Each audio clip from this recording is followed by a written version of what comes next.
श्रीरामकृष्ण वचनामृत आणि श्रीमद्भगवद्गीता एक चिंतन या विषयावर आपण विश्लेषण करत आहोत.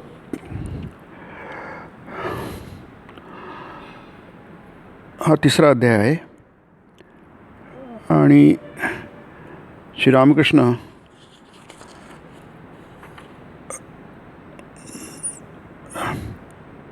आपल्याला अध्यात्म मार्ग जो आहे हा संसारातूनच जातो. तो काही वेगळा नसतो. संसारामध्येच राहत असताना आपल्याला वाटचाल करायची असते आणि अशावेळी परमार्थ आणि संसार प्रपंच यात आपल्याला कशा प्रकारे सामंजस्य घडवून आणायचं की जेणेकरून आपला मार्ग जो आहे हा सुकर होईल आहे, सहज होईल आहे, स्वाभाविक होईल आहे. यामध्ये बऱ्याचशा अडचणी असतात. त्या सर्व अडचणींवर मात करायची असते आणि मात करता येते. हे आपल्याला श्रीरामकृष्ण सांगत आहेत की हा जो मोह असतो हा मोह विविध प्रकारे साधकाच्या मुमुक्षूच्या जीवनात येत असतो. प्रपंचात तर मोह असतोच, कारण त्याला मोहाच्छन्नता म्हणतात. मोहाने पूर्णपणे आपण वेढलेले असतो की नाही. म्हणजे वर खाली डावीकडे उजवीकडे सगळीकडे नुसतं मोहच मोह असतो. परंतु त्यातून बाहेर पडतानासुद्धा आपल्याला मोहातूनच वाटचाल करावी लागते. हे दोन शब्द आहेत आपल्याला ज्याचा संबंध सतत येतो आणि दोन्ही शब्द आपल्याला नीट समजून घ्यायला पाहिजेत. गीतेमध्ये खूप येतात, उपनिषदांमध्ये खूप येतात की नाही. एक आहे आसक्ती, दुसरा आहे मोह की नाही. हे नीट खोलात जाऊन समजून घ्यायला पाहिजे. कारण आपण किती समजून घेतलं तरी असे म्हणता येईल आहे की पुरा जन्म अपुरा पडेल आपल्याला. हे दोन शब्दांचे नेमके अर्थ काय आहेत की नाही.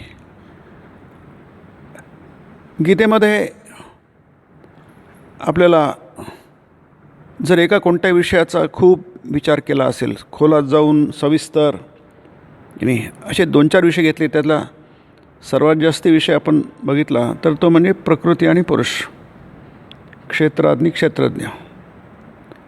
अगदी पहिल्या अध्यायापासून शेवटच्या अध्यायापर्यंत त्याचा विचार केला गेला आहे. आणि हा मोह शब्द खूपदा येतो. किंबहुना मोहातून मुक्ती म्हणजे शांतीप्राप्ती, मोक्ष असं. नैनाम प्राप्य विमुह्यती, एनाम प्राप्य विमुह्यती न. ही ब्राह्मी स्थिती प्राप्त झाल्यानंतर काय फळ मिळतं? मोहातून मुक्ती मिळते. म्हणजे मोक्ष म्हणजे मोहमुक्ती, मोहातून सुटका की नाही. मोह म्हणजे मूढता, न कळणं की नाही, अज्ञान. अज्ञान शब्द आपण खूप सहजपणे वापरतो, त्या प्रकारे नाही. पुरुषं प्रकृतीं चैव विद्यनादि उभावपि. 13वा अध्याय. अर्जुना, प्रकृती आणि पुरुष हे दोन्ही अनादि आहेत. उभावपि म्हणजे उभवपि, दोन्हीही सुद्धा एक नाही, दोन्हीही अनादि आहे. विकारांश्च गुणांश्चैव विद्धि प्रकृती संभवान. पुरुष आणि प्रकृती हे दोन्ही अनादि आहेत, म्हणजे अंतहीन आहेत. ज्याला प्रारंभ नसतो त्याला अंत पण नसतो की नाही.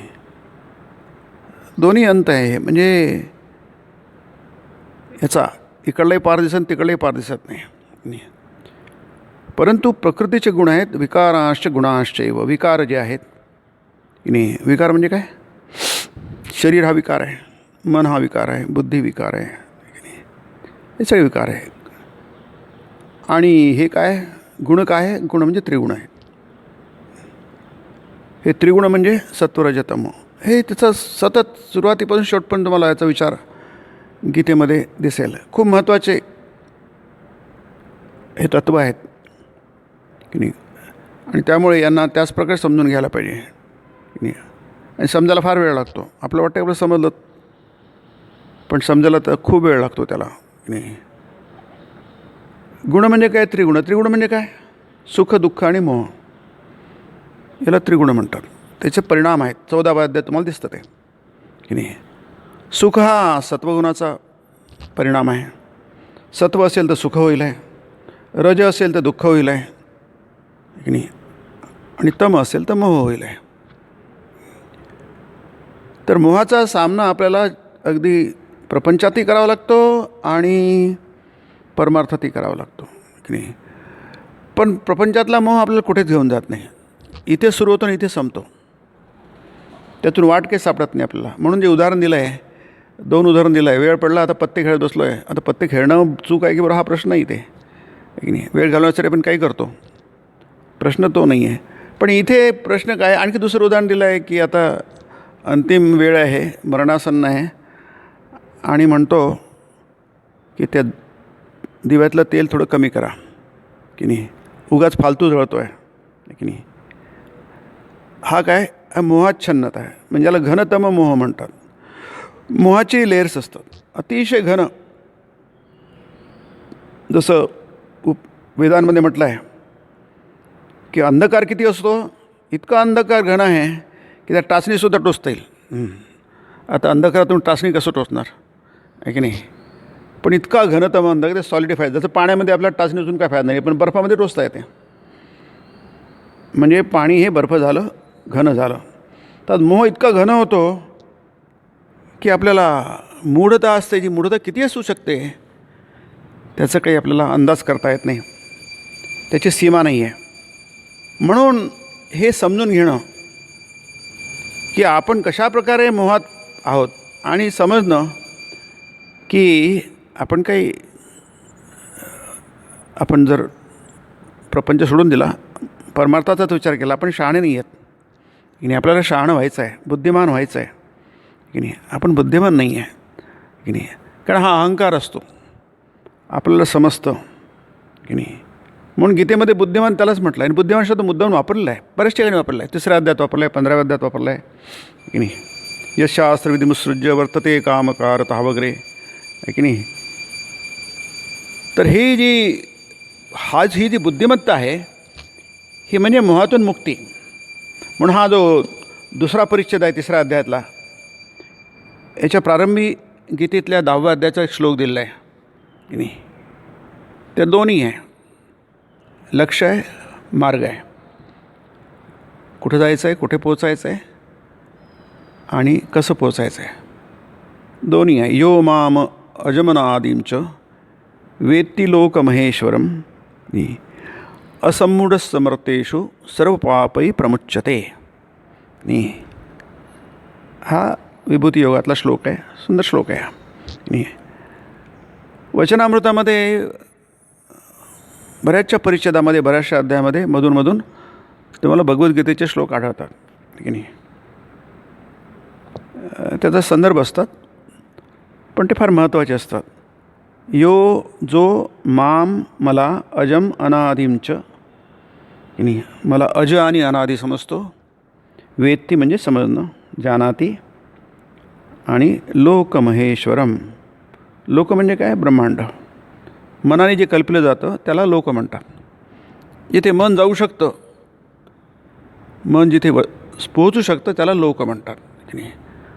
आपण ब्रह्मलोकाचा विचार करू शकतो, कारण ते शास्त्र सांगितलं आहे म्हणून आहे की नाही. मग तो काय आहे? लोक आहे. मनाने आपण तिथे पोहोचू शकतो आणि शरीराने पोहोचू शकतो, तो आहेच की नाही. याला आपण लोक म्हणतोच, मनुष्य लोक म्हणतोच, पृथ्वी लोक म्हणतोच, मर्त्य लोक म्हणतोच कारण इथे आपण शरीराने पोचू, पण शरीराने पोचू शकत नाही, मनाने पोचू शकतो. स्वर्ग आपण मनाने पोचू शकतो, कल्पू शकतो की नाही, त्याला लोक म्हणतात. म्हणून चतुर्दश भुवनांची कल्पना आहे. भुवन म्हणजे लोक की नाही. ते या सर्व ज्या मनाने कल्पिता येतात, मनाने कल्पिता येत नाही की नाही, प्रत्यक्ष आपण त्याचा अनुभव घेऊ शकतो. जे कोणतं असेल ते सगळेच लोक आहेत. त्याचा सगळ्यांचा तो महेश्वर आहे, म्हणजे शासनकर्ता आहे. ईश्वर ईशनशीला हा, आणि तो महेश्वर आहे, महाईश्वर आहे की नाही. त्याच्या पलीकडे आणखी कोणी नाही आहे शासन करते या अर्थाने की नाही. हे जो जाणतो, मला अशा प्रकारे जाणतो की नाही, तो त्याचं काय, त्याला हा हे जाणणं आहे, हे ज्ञान आहे की नाही. हे ज्ञान आहे. काय ज्ञान आहे की मला असं अजम अनादिमच, कारण काय मनाने कल्पिलं त्याचा जन्म झाला नाही, आणि ज्याचा जन्म आहे त्याला अंत आहे की नाही, त्याचा नाश आहे की नाही. आता ह्या गोष्टी खरं म्हणजे समजायला काही अवघड नाही आहे की नाही. आपल्याला सती समजू शकतो, सहज समजू शकतो की नाही, पण ते समजत नाही आपल्याला. म्हणून इथे माम अजम अनादिमच हे ब्रह्म आहे की नाही. म्हणजे मी निर्गुण निराकार आहे, असूनही मी सगळ्या जगाचा सांभाळ करतो की नाही.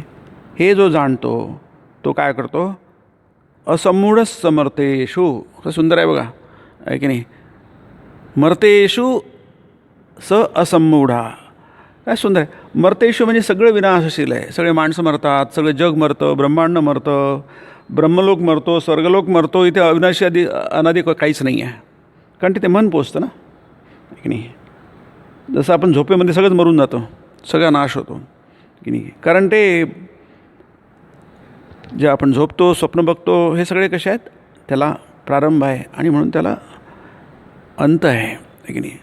अगदी आ ब्रह्मभुवना लोका पुनरावर्तिनोर्जुन गीतेमध्ये म्हटलं आहे की नाही. अगदी ब्रह्मलोकापर्यंत सगळंच्या सगळंच विनाशशील आहे की नाही. फक्त आ ब्रह्मभुवना लोका पुनरावर्तिनोर्जुन मामे पितु कौंतेय पुनर्जन्म न विद्यते. फक्त मला जो येऊन मिळतो त्याला पुनर्जन्म होत नाही, कारण मी अजमान अनादिमच आहे. म्हणजे इथे म्हटलं आहे असमूढ समर्थेषु. हाच मनुष्य फक्त मोहमुक्त आहे, त्याला मोह होत नाही की नाही. काय सुंदर आहे बघा. मर्तेषु स असमूढ, नुसतं मूढ असमूढ, तो पूर्णपणे मूढतेच्या बाहेर आलेला आहे की नाही. आणि दुसरं म्हणजे सर्व पापही प्रमुच्यते, मुच्यते प्रमुच्यते, पूर्णपणे की नाही. जे काही दोष लागतात प्रपंचामध्ये राहताना की नाही, तुम्ही मोहमुक्त असा की मोहयुक्त असा, दोष लागतात की नाही. कारण आपण शरीर धारण करतो, हा काय आहे, ही काय उपाधी आहे, लादलेली गोष्ट आहे की नाही. सगळ्या गोष्टी आपल्यावर लादलेल्या आहेत, सुपर इम्पोज केलेल्या आहेत की नाही. आपणही अज आणि अनादी आहोत की नाही. पण देह धारण केला, उपाधी लागली की मग त्याला सगळे समस्या सुरू झाल्या की नाही. मग पाप पुण्य ते सगळं त्याच्याबरोबर येत असते की नाही. काय वाईट घडणार, अनिष्टमिष्टम मिश्रंच त्रिविध कर्मणम फलम 18वा अध्याय आहे की नाही. काहीतरी अनिष्ट घडणार, काहीतरी इष्ट घडणार, काहीतरी मिश्रण घडणार की नाही. 3 प्रकारची फळं मिळणारच तुम्हाला की नाही. तर म्हणतात सर्व पापही प्रमुच्यते, या सगळ्यातून मुक्तता होईल. मग तीच खरी मूढता, असमूढता होईल ना की नाही. तुमच्याकडे काही समस्याच राहिली नाही आहे, 100 झालीत की नाही. समस्येचा पूर्ण निराश झाला, आता पुढे नाही, मागे नाही, काहीच नाही की नाही. म्हणून याला इथे म्हटलेलं आहे की संपूर्णपणे मोहमुक्तता की नाही. मोहाचे पुष्कळ प्रकार आपण बघतो इथे, वेगवेगळ्या प्रकार. आता पूर्ण वचनामृतच आपल्याला बघता येईल आहे की नाही. हा विवेक आहे की नाही, हा विवेक आहे. नाहीतर आपलं डोकं काम नाही करत की नाही. म्हणजे कसं मुक्त म्हणजे काय, जे आपण याच्यात बघितलं की हा जो साप आहे, नंतर तो ब्रह्मचारी आहे, हत्ती आहे, माहूत आहे, हे जे उदाहरण आहेत ना, हे सगळे बद्ध जीवाचे आणि मुक्त जीवाचे मुमुक्षूचे आहेत, आहे की नाही. आता याच्यानंतर तुम्हाला सांगतील नित्यमुक्त म्हणजे काय असतो, आहे की नाही. नित्यमुक्त म्हणजे काय असतो ह्या अध्यायामध्ये सगळेच प्रकार सांगतील. भगवंताच्या सृष्टीमध्ये नाना प्रकार असतात, अशी सुरुवात आपण केली होती वचनामृतामध्ये. ही भगवंताची सृष्टी आहे, नसूनही असते, दिसते तशी काही नाही आहे. पण देवाने शरीर दिल्यानंतर एक मन पण दिलं की नाही, ते पूर्वकर्माप्रमाणे आहे. अनेक जन्मांमध्ये आपण अशाच प्रकारे विचार करत गेलो की मला शरीर आहे, मला मन आहे, मला बुद्धी आहे, मला अस्तित्व आहे. तसंच आता आपण करायला लागलो की नाही. असं करता करता करता असेच आपण एकरूप होऊन गेलो. कशाशी एकरूप होऊन गेलो? त्या भगवंताशी एकरूप नाही झालो, त्या भगवंताच्या सृष्टीशी एकरूप झालो की नाही. मग त्याचा परिणाम काय झाला की भगवंताची सृष्टी ही क्षणभंगूर आहे, हे काही लक्षात येत नाही आपल्याला, आहे की नाही. आपण जरी 100 वर्ष जगलो तरी त्यातला प्रत्येक क्षण हा कसा आहे, क्षणभंगूर आहे. क्षणभंगूर म्हणजे काय की नाही. आता इथे आपण बघतो आहोत की नाही. मोह म्हणजे काय की नाही. बद्ध, मुमुक्षू, नित्यमुक्त आणि मुक्त असं सांगितलेलं आहे. 4 प्रकार सांगितले आहे. मनुष्याचे बरेच प्रकार असतात, चांगले वाईट असतात, हे पण सांगितले. साधू असाधू असतात, दुष्ट सज्जन असतात. पशूंमध्ये वाघ असतात, सिंह असतात, साधे पशु असतात की नाही.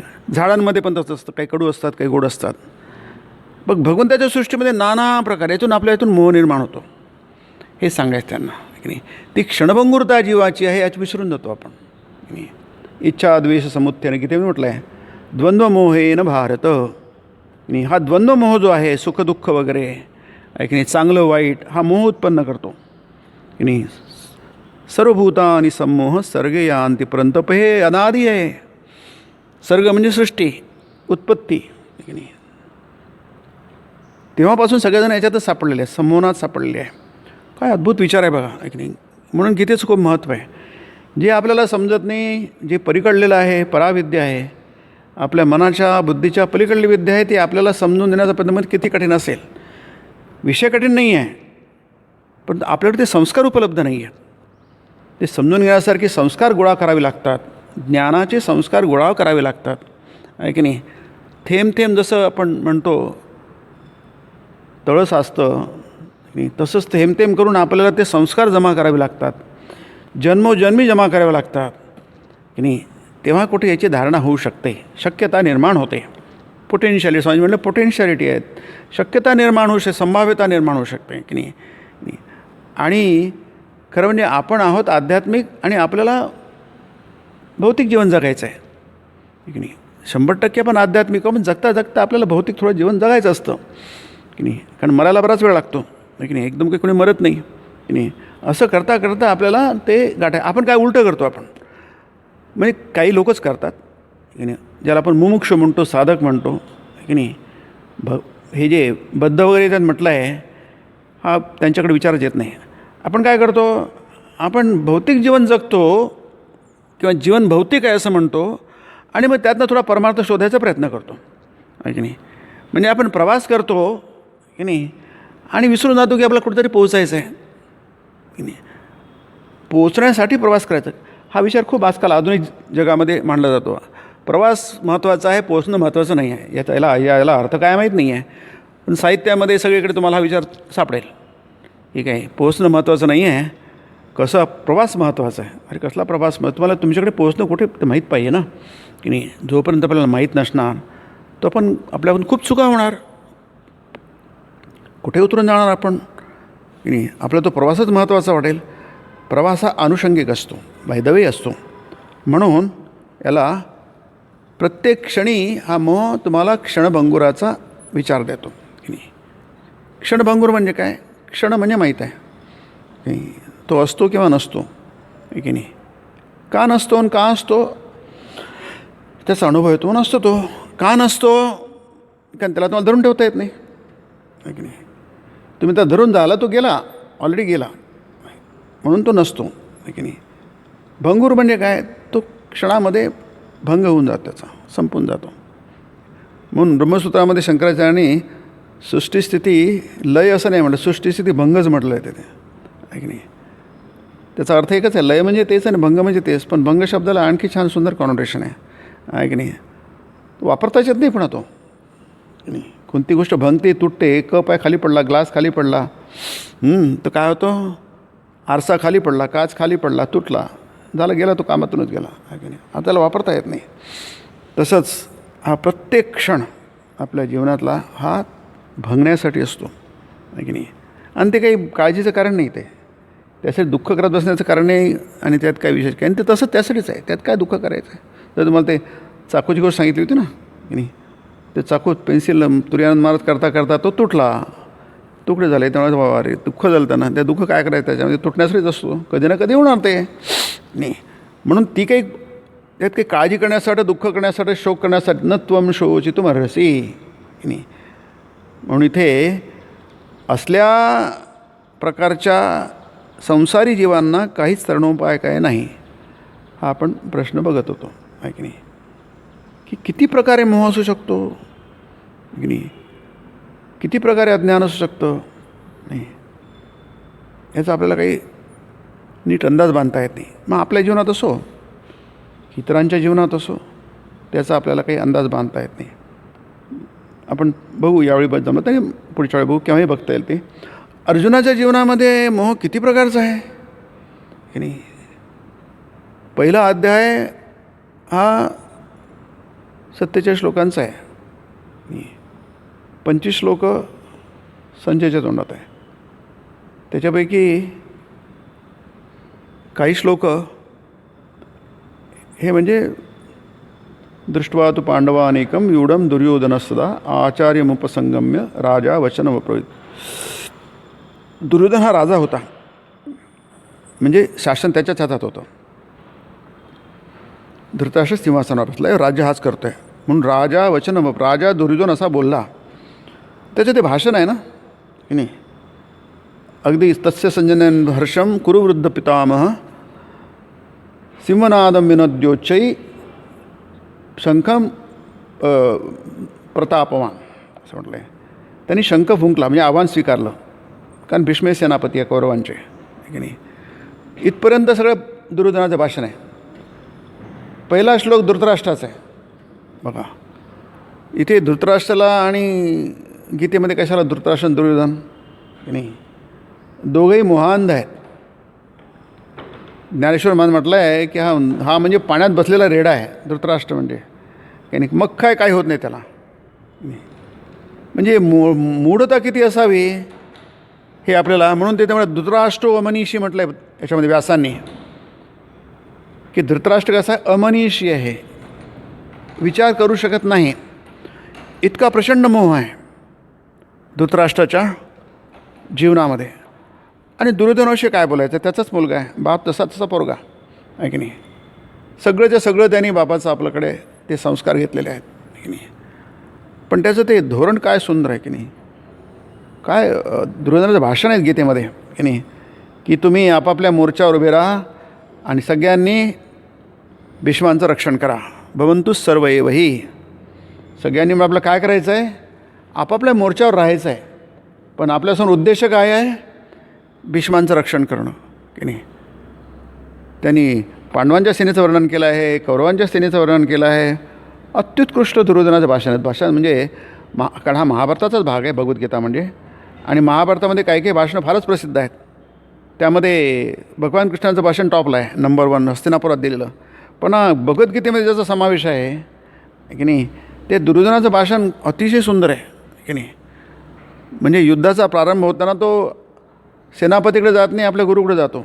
आचार्यमुपसंगम्य राजा वचनमब्रवीत. उपसंगम्य राजाकडे जातो, आपल्या आचार्यांकडे जातो की नाही. पांडवांच्या सेनेचं वर्णन आधी करतो, नंतर कौरवांच्या सेनेचं वर्णन करतो, सगळी परिस्थिती सांगतो आणि मग शंख वाजवतात, असं ते वर्णन आहे की नाही. हे जे दुर्योधनाचं वर्णन झाल्यानंतर अर्जुन शंख वाजवले जातात. हाही शंख वाजवतो. सगळ्यात पहिले शंख वाजवले जातात कृष्ण, नंतर पांचजन्यम ऋषिकेशो, नंतर अर्जुन वाजवतो. देवदत्तम धनंजया आहे की नाही. म्हणजे आता मोह कसा काम करतो आता तुम्हाला लक्षात येईल आहे की नाही. नंतर सगळ्यांची नाव आलेली आहे की नाही. सशब्दस्तुमुलो भवत असं म्हटलं आहे. हा इतका आवाज भयंकर झाला, तुमुलो ध्वनी. संस्कृतमध्ये मराठीमध्ये तुमुलो ध्वनी म्हणतात, आहे की नाही. म्हणजे सगळं आकाशाने भरून गेलं त्या आवाजाने, प्रचंड आवाज झाला, आहे की नाही. म्हणजे सगळं उत्साह देणार आहे. युद्धामध्ये उत्साह लागत असतो, आहे की नाही. म्हणून पूर्वीच्या काळी त्याला वार क्राय म्हणतात, आहे की नाही. वार क्राय म्हणजे खूप जोराने ओरडणं, जेणेकरून कारण मन खाली येतं ना. कारण सगळं काय विनाश आहे. विनाश म्हणजे तम आहे, मन खाली येतं, की नाही. आणि लढायला तर भयंकर उत्साह लागत असतो, की नाही. एनर्जी लागत असते. म्हणून ती उंचावण्यासाठी त्याला वार क्राय म्हणतात. हर हर महादेव म्हणायचे पूर्वी, की नाही.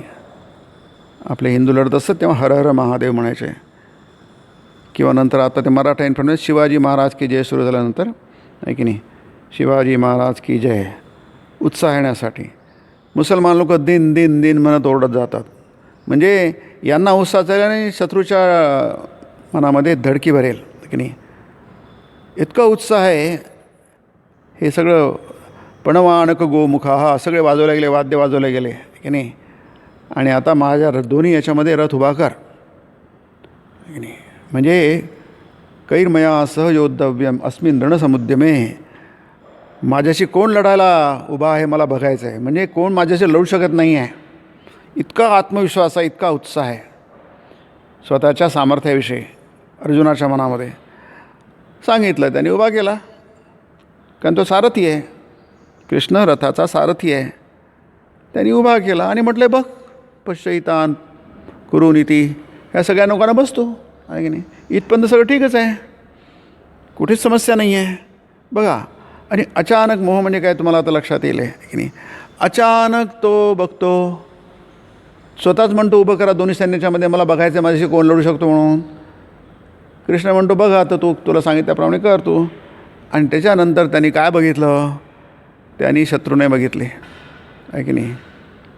त्यांनी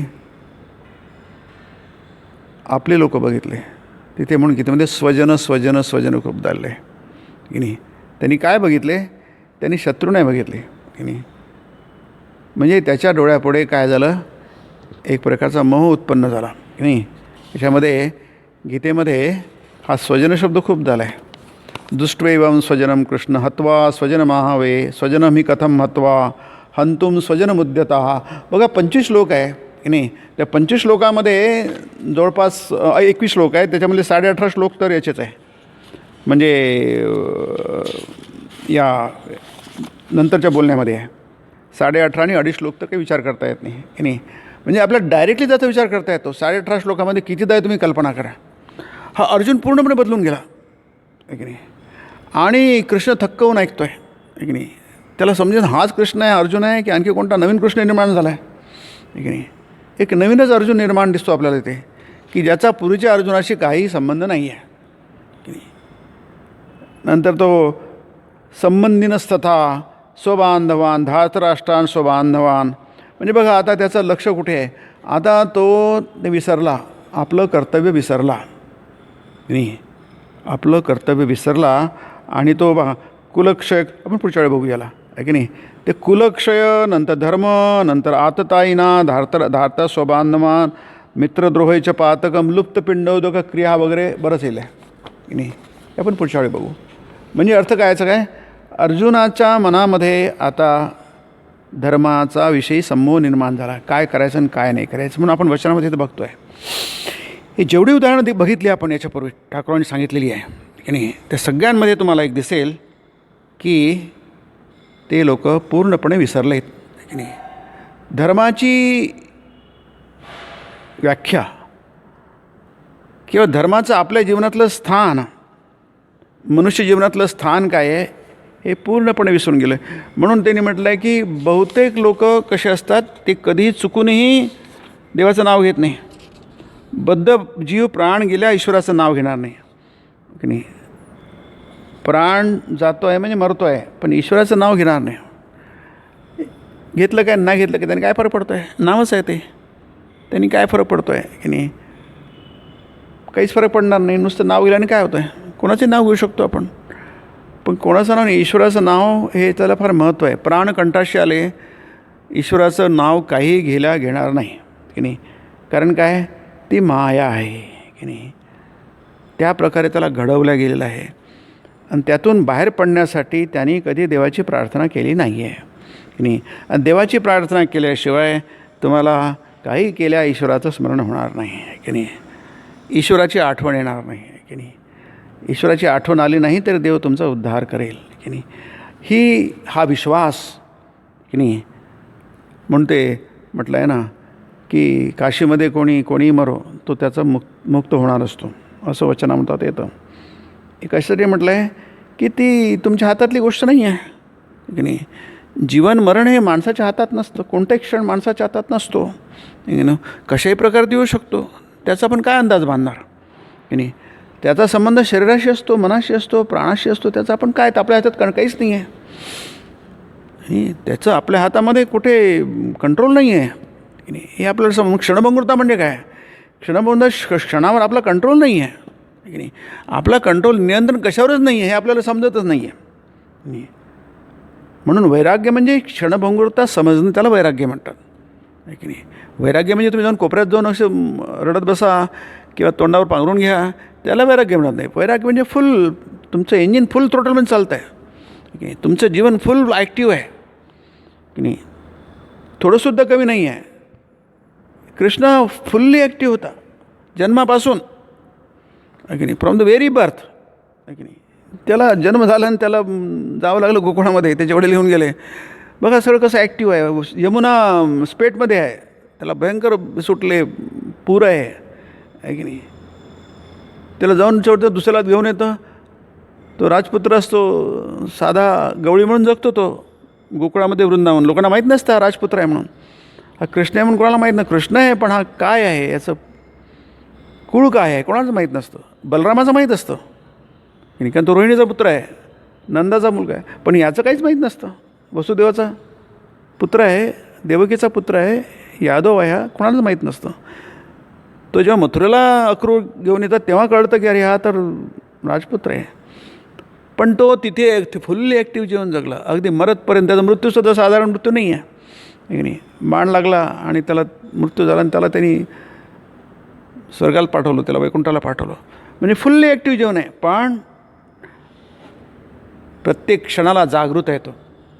कृष्ण प्रत्येक क्षणाला जागृत आहे की नाही. त्यांचं कोणताही क्षण हा डल नाही आहे किंवा निष्क्रियता नाही आहे. पण प्रत्येक क्षण हा ज्ञानावर आधारित आहे. हे ज्ञान काय आहे, हे ज्ञान म्हणजे या सृष्टीचं काय स्वरूप आहे की नाही, नेमकं काय आहे हे त्याला माहीत आहे. कृष्णाला पूर्णपणे माहीत आहे. म्हणून तो फुल्ली सक्सेसफुल आहे की नाही. इतकं यश, इतकं सक्सेसफुल जीवन तुम्हाला मनुष्य इतिहासामध्ये दुसरा सापडणार नाही. म्हणून त्याला पूर्णावतार म्हणतात. कृष्णाला पूर्णावतार म्हणतात की नाही. मोस्ट सक्सेसफुल आहे की नाही, सगळ्याच प्रकारे आहे की नाही. म्हणजे काही तर चिंतक असतात, जसं ज्ञानयोगीनं सांख्यानं म्हटलं आहे. काही लोक कर्मयोगीने योगीनाम असतात आहे की नाही. पण दोन्ही गोष्टी एकत्र आहे की नाही. अध्यात्मामध्ये 100% कुशलतेमध्ये 100% की नाही की नाही. किम तत्किम कर्मणी घोरे माम नियोजयसी केशव. देवा मला कशाला तू या घोर कर्मात टाकतो, हा प्रश्न अर्जुनाला कृष्णाला कधी आलेला नाही जीवनामध्ये आहे की नाही. जन्मभर त्यांनी घोर कर्मच केलीत की नाही. परंतु तो तरी निस्संग होता की नाही, संपूर्णपणे निस्संग होता. म्हणून ह्या सगळ्यांचा आपण एकत्र विचार केला तर आपल्या लक्षात येईल आहे की हे किती महत्त्वाचं आहे की नाही. हे ज्ञान प्राप्त करणं हे किती महत्त्वाचं आहे. त्यामध्ये 13वा आणि 14वा अध्याय खूप महत्त्वाचे आहेत नाही. याच्यामध्ये तमस्त्वज्ञानजं विद्धी मोहनम सर्वदेहिनाम की नाही. हा तम काय करतो, अज्ञान निर्माण करतो. 13वा अध्याय. तमस्तु अज्ञानजं विद्धी, अज्ञानातून हा तम निर्माण होतो. मोहनम सर्वदेहिनाम, सर्वदेहिनाम मोहात टाकतो तो. सर्व देह म्हणजे सगळेच आले. मनुष्य देह झाला, पशुदेह झाला, पक्षीदेह झाला, झाडं झुडपं त्यांनाही देह असतो. देह म्हणजे आकार आणि रूप, त्याला देह म्हणतात. सगळ्यांनाच आकार असतो आणि रूप असतो. मोहनम सर्व देह, सगळ्यांनाच मोहात टाकतो. आणि मोहात टाकल्यानंतर फक्त आपण हे बघतो आहोत, हा मोहचे किती घन आहे आणि अंधार किती गडद आहे. गुडुप्पा अंधार म्हणतो आपण की नाही. काही अंधार दिसतो, थोडंसं दिसतं. काही अंधारात डोळे चोळले तरी काही दिसत नाही. इतका गुडुप्प अंधकार आहे की नाही. त्याला मोहा अंधकार वगैरे म्हणतात की नाही. मग याच्यातून बाहेर कसं पडणार आहे की नाही. हा विषय आणि हा विषय पूर्ण आपल्याला गीतेतही सापडतो आणि वचनात तो सापडेल. जसजसं आपण पुढे जाऊ तसतसं आपल्याला ते दिसायला लागेल आहे की नाही. यात काय आहे, याच्यामध्ये म्हणतात की विश्वास.